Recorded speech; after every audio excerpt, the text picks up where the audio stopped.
pet therapy, aquatics, adaptive sports, a lot of things like this, and you can incorporate all kinds of training into those things that and get it helps the soldier and their families to better understand what they're suffering from, but also helps them to heal because it gives them a place to think, a place to be, and a thing to do, which is real important to soldiers, that they don't feel like they're left out, that they're dropped off and tuned out, so to speak, is that they're really still there and people care about them, people want to help them, and through these activities, we find that there's a lot of success. But really, the only person I could see had anything wrong with him was the gunner, and he was just laying there with his legs were just in a jumble, and I'm sitting there, and I finally figure out I got to get out of this vehicle, and the problem I had is the Humvee door is hard to open up when your hands are working well, and I had one hand that had no fingers working. They were either I couldn't move them or they were just dangling off my hand. And then I had another hand that I couldn't move at all, and started to rustle around, and then that's when I realized that my leg was also broken. So I was stuck in this vehicle because something had fallen on my feet to keep me from, prevented me from getting out of the vehicle.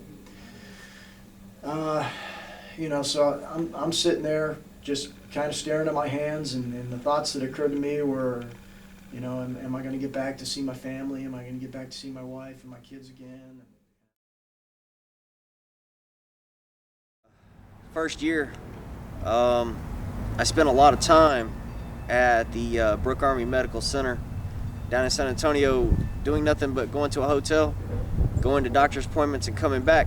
It was always the same thing. We need to do this test. We need to wrap this around you. We need to give you this medication. We need to do that.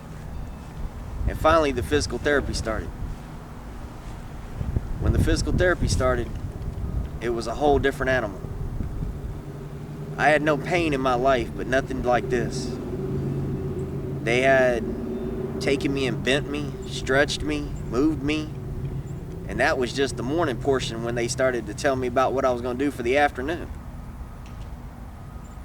They had put staples into me, taken them out. They had put stitches into me, and the surgeries hadn't even started yet.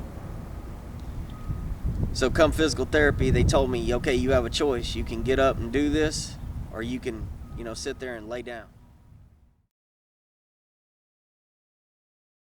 Itself, being in a Warrior Transition Battalion, or what we used to call the old Medical Hold Company, carried with it lots of stigma, lots of issues, because we are in a performance-based institution, and when individuals are no longer able to physically or emotionally or mentally perform up to the standard, carries with it a lot of issues.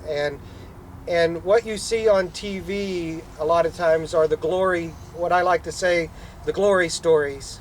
The TV and our news media focuses on the heroes who are coming home and those stories, but I see stories every day of our heroes who come through these gates and are into our battalion, and I see them become successes as they transition out of the Army.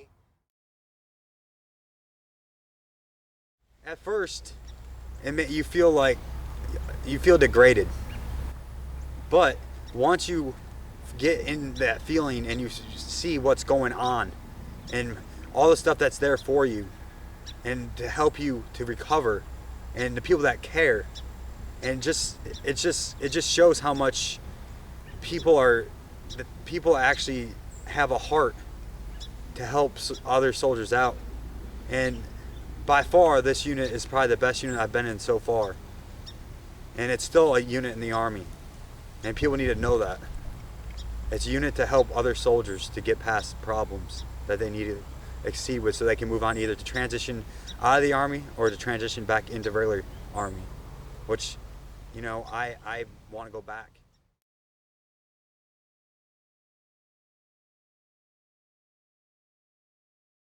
Very inspirational, and just by her saying that, she made a difference in my life. Because, you know, we all have a finite amount of time on this earth, whether we die from, you know, die in combat at a very young age, or we die of cancer, or we, you know, die 80, 90 years old.